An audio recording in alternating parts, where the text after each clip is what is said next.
again, it's us on your screens and in your ears. It is the Big Vibe with Tev and Ty, and once again, we have another special guest joining us. With World Cup around the corner, we thought who best to bring onto this platform than the renowned, the superstar, the legend that is Ruben. Round of applause, round of applause. Everybody, this is Ruben. He is our longtime friend, professional footballer, and he's the all-out guy when it comes to chatting about football. This guy is extremely knowledgeable. He knows the game, he's played the game, and he's got tons of insights when you full of ask banter. him anything about football. He is the guy to go to. I'll let him take the floor and just give a bit of an overview about himself quickly. Yeah, thanks guys. Primo, TV boy, thanks for having me. Kind of disappointed I made it after Leslie. You guys basically chalked me again, I'm not gonna lie. This happened at your wedding, by the way, Primo, where Leslie goes ahead for the speech. I'm straight after Leslie's talking about dragons and monsters. I don't even know what he was on about. And then I'm like, I literally have to follow up after that. So yeah, thanks for that. But yeah, so as you guys introduced me, Ruben, grew up in Madeira in South Africa, met Tevin and Tyler at school, became close mates, played soccer, made it professionally, if you want to say so. Didn't really hit the mark off, but yeah, played soccer my whole life, enjoying it. Actually, fun fact, we can talk about it a bit later, started playing soccer again this year properly, joined the Castle League team, which is the 3rd division. And yeah, that's pretty much me summed up, guys. Don't know what else you guys want me to introduce myself. Let me quickly tell. I have a story. My earliest memory of Ruben, and it was at Greenside where we went, the school that we went to. And I remember it was orientation week. Maybe it was the Friday. I don't remember which day it was, but we were wearing civvies for some reason. And Ruben was wearing this bright pink shirt. It was like pink. Now, obviously, we just got to high school. Exactly, it was. So, obviously, we just got to high school. You know, you flexing, you pumping your chest. It's like you peacocking a little bit to show for the girls and whatever. And then this guy comes with a pink shirt, right? So, immediately, it's like, if you're not friends with him, he's kind of like, what's happening here? If you are friends with him, you're like, this is my boy. Anyway, then we decided, okay, we're going to play this friendly game of football. Everybody's playing, like, on the big field. And again, the opportunity comes like, we're going to show the girls that are watching how we can play. Look at this guy in the pink shirt. We're going to chop him. Next thing, he was showing us that he deserves to wear pink shirts and to stand out. You walk, any group of girls was like, yo, who's that guy? He's so good looking and he can play and he's wearing a pink shirt. And I was just legit, I remember it clear as day. I remember it. So at my earliest memory with this guy is all about football. I have the fondest memories of being at his house playing what we used to call slippery soccer. We used to just clown around. Ruben, I wanted to ask you quickly before we actually break down, because this whole episode is going to be about the World Cup. But we know that there's been some controversial decisions with some of the coaches picking players and whatever. And I think when it comes to fans, it's easy to be like, the coach made this decision or this decision and we disagree. But you've worked a little bit closer with more, I guess, professional coaches. So you might have a little bit more insight when it comes into like trusting your coach or anything like that. I know one of your favorite times of playing football was when you played at university level. So maybe you can give us a little bit of insight of what it's like to actually be coached at that level, not just like us who whatever teacher felt like coaching that quarter or that term, you know? Yeah, so for sure. My fondest memories of playing soccer when I learned the most is probably at UJ. It's simply because we had a great coach, Bradley Cornell. He played Bafana by the age of 16 or 17. He played in Bundesliga most of his whole career. He really brought that disciplined professional level, and that's the first time I felt it. Not just me, the team. He was a great coach, but on top of that, his player management skills I also think were fantastic. Like, he really knew how to get the best out of you.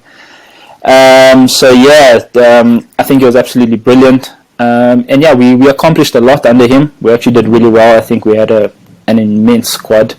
Everyone looked up to us, and that was probably my fondest time. Even I know I played professional at Santos. I got signed for Santos, but I think still my fondest memory was 100% has to be UJ. Okay. And do you have like a time where you felt so, like in this case, you think Bradley Cornell, right? That's you Yeah. said his name was. So do you have another time where you were playing under a coach, and you don't have to mention any names, but where you felt like the coach was just like complete opposite, like doing you dirty? Could you see a significant difference? No, 100%. I think it comes down to player management. You know, there's certain coaches that understand how to get the best out of players, and you know, they can be tactically good or do whatever. You know, everyone's got their own philosophy how you want to play, and you know. But I can even feel it during training sessions. Bradley Connell's training sessions were unbelievably good. I can tell you, for example, there would be training sessions because we practice every day. You know, it's like we're basically Bradley Connell's taking us as professional as possible. There'll be training sessions. Literally, we'll be out there for 3 hours, maybe even 4 hours, and it'll be 9 o'clock, 10 o'clock at night. And Bradley Connell's like, and we still going it in training. And he's like, we're not leaving here until you guys don't get this right. And then there'll be other training sessions where we come onto the pitch and we literally there for 45 minutes, and he blows training session is over, and we're all like, what's going on? And he's just like, you guys did my drills perfectly. Are we going to keep doing it until you guys mess up? Why are we here?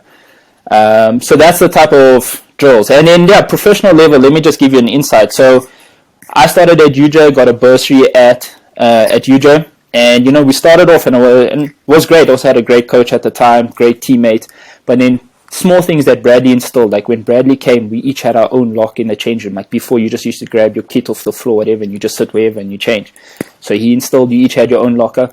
Before, when we even got to training, we already had like your each kit, like we each had our own number, your socks. Only thing you had to bring in was your toiletry bag and your soccer boots, and everything was set up. Your shorts, your socks, your kit, everything was in your own locker.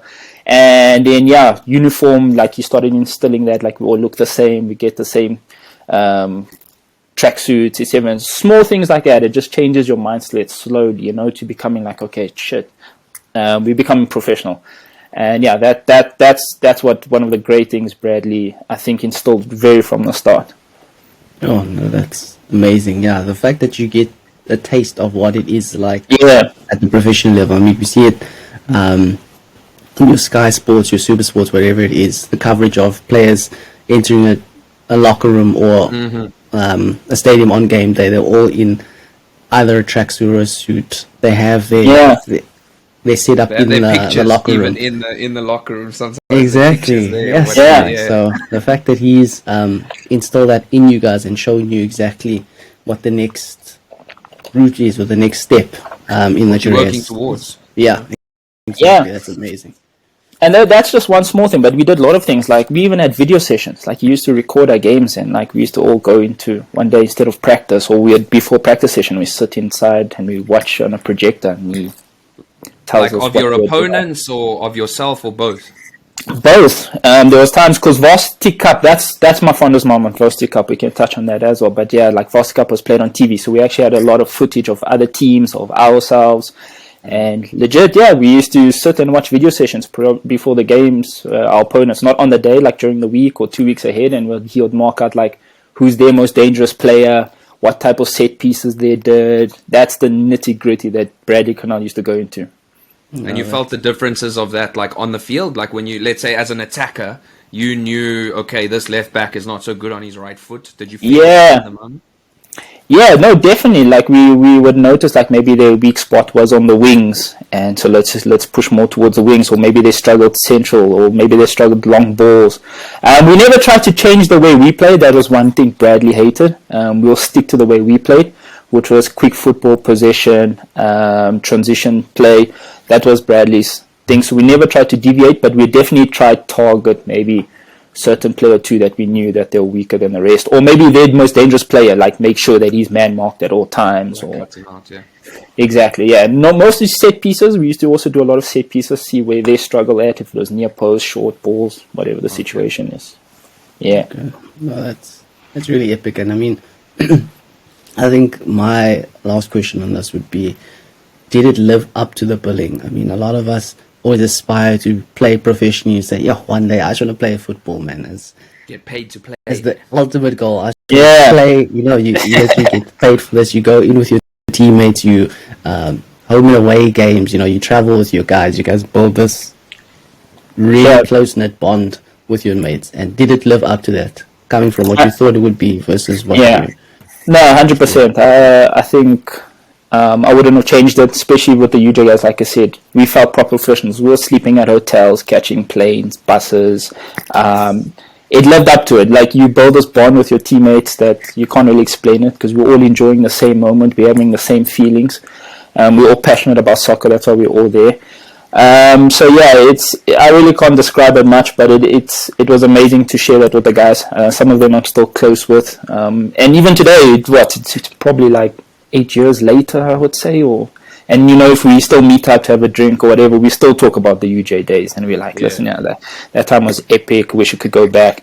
I think, but also at the same time, living in the moment, you kind of maybe don't absorb it as much, or it's all happening so fast, and then. It was funny actually, like we also got a bit arrogant at the time. We thought we were superstars already, and Bradley quickly shut it down. It happened a few times. So I'll give you once like two situations with myself personally, right? So like I said, we never qualified. UJ never qualified for Varsity Cup before Bradley Canal arrived. I think like years before they have.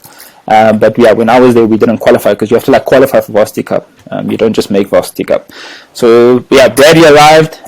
We qualified for Varsity Cup, and now we start having a bit of our name ourselves.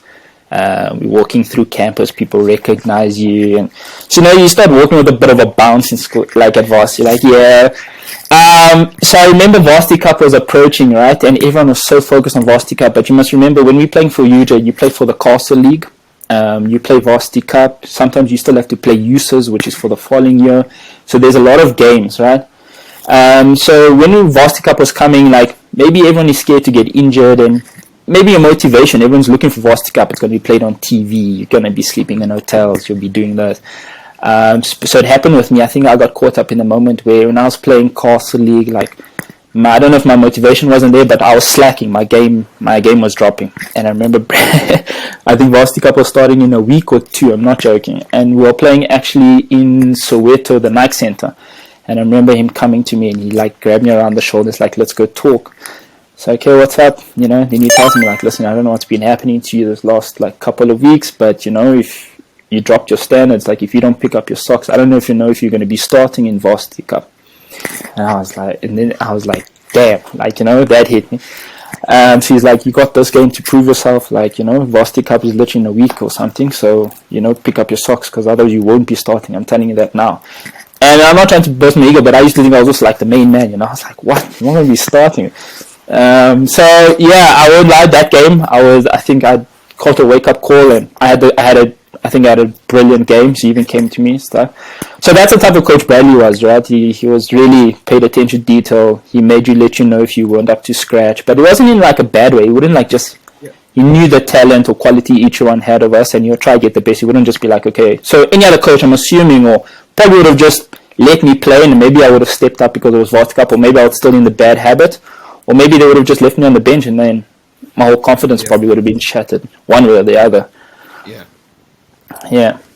It's interesting. I like that. It's kind of like you hear, I don't know if you gents have watched the All or Nothing, the Arsenal documentary, but there's a part when they're talking to Saka, and he's like, when I was younger and I was thinking about playing ball, you don't think about all this. All you think about is actually playing football. You don't really think about, he tells that story when he comes out of the restaurant and he's wearing a hoodie and a mask, and they recognize him and they want to take a picture. And he said that you don't really think about that element of it, like the bounce in your step. And I think maybe being managed by someone like Bradley, who played professionally, maybe he understood like where that bounce came from, because maybe he had the same bounce at the time, So I think so that was just before Varsity Cup, and then Varsity Cup even got worse, and it wasn't just with myself, I think with the team. So another instance had happened where now we're staying at hotels, like you're saying, and like I said, we never qualified Varsity Cup, so we weren't in it the year before, even 2 years, I'm not too sure. But for example, when we just started, like, we started our team was crazy good. I won't lie. So we started really well. Like we were like, no one really took us serious because we weren't in Varsity Cup before. No one really had footage of us. Bradley Connell changed everything. So our first game came, and I think we played UWC. I think we played Cape Town, or something like that. But I know we played really well. We ended up drawing 3-3, but we should have won the game. Then the second game we smacked. I think it was Durban. I don't know. Then I know we were like 3 games in or 4 games in, and everyone was speaking about UJ. The football we were playing, the goals we were scoring, we're sitting top of the log. And like you say, now we're on TV. And now you must see at UJ it's even gotten worse. People recognize even more. We asked to go to radio interviews for UJ. After games, we're taking pictures. So we're really walking with the bounce now, right? So I'll never forget one game. We go to Free State, and we're playing Free State. And Free State is one of the good teams as well. They're actually a top team. So we travel to Free State, and we're there. And like I said, now I think we're a bit arrogant, or, you know, it is what it is. And I think Bradley could sense it, right? But he never said anything. He just told us, you know, like, stay focused. We haven't made it. Don't think you're superstars yet, blah, blah, blah, blah. We still got a long way to win the cup, whatever.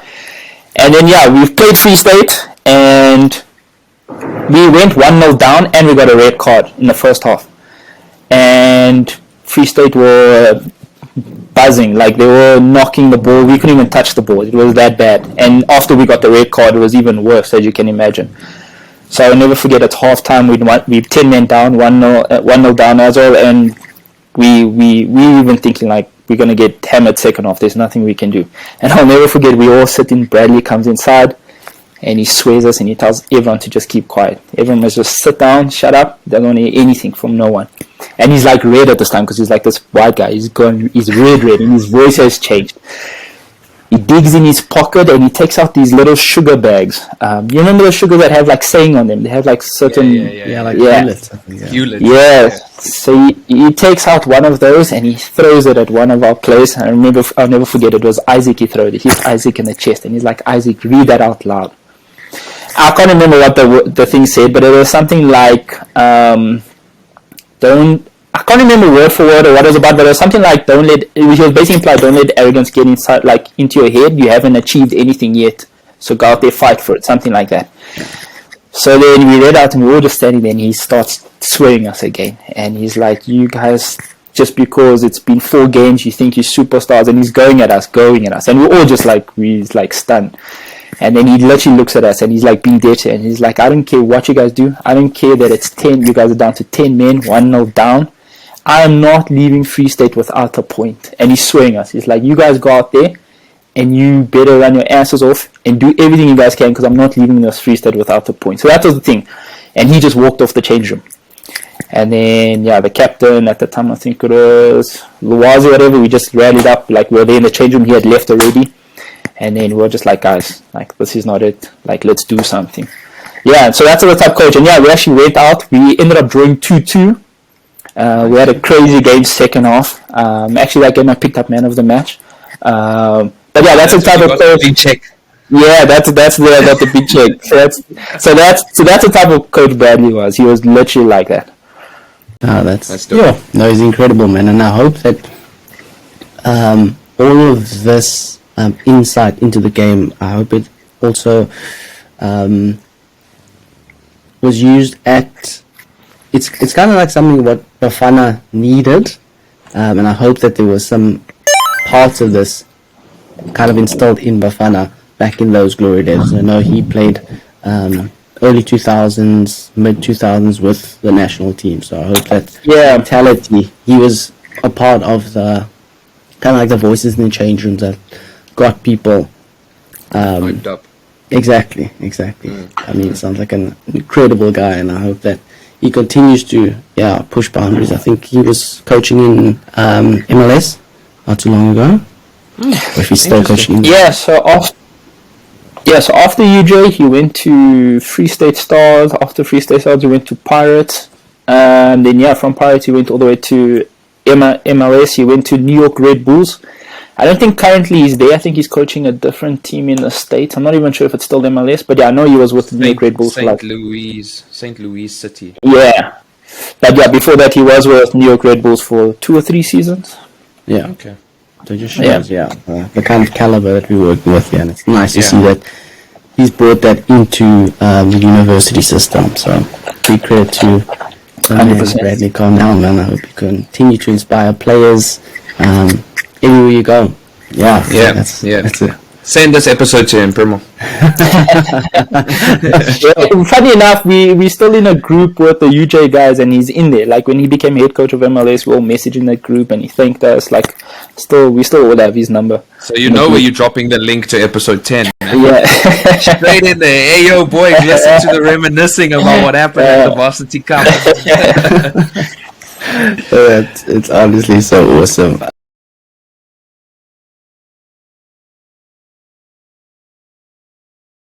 Good play here from the University of Johannesburg. Clements into the area. Dava, De Freitas, goal! The drama continues for the University of Pretoria Tucks. The celebrations for the University of Johannesburg. De Freitas has worked his socks off during the match. Gives thanks for a goal that comes right at the end of second half stoppage time. The rebound, you could see they were onto him. Once again, Mopelwa finds himself under pressure.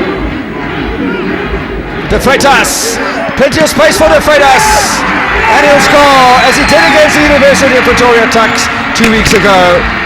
And the University of Johannesburg draw first blood in the second half. De Freitas grabs his second goal of the campaign. UJ lead by 3-0. UJ looking for De Freitas. De Freitas! Oh, what a strike! Waited for it.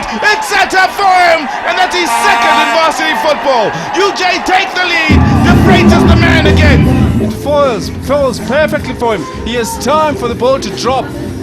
And as it dropped, he smacks it with some might. Not a chance for the goalkeeper. But I'm like little disappointed with the defender who did.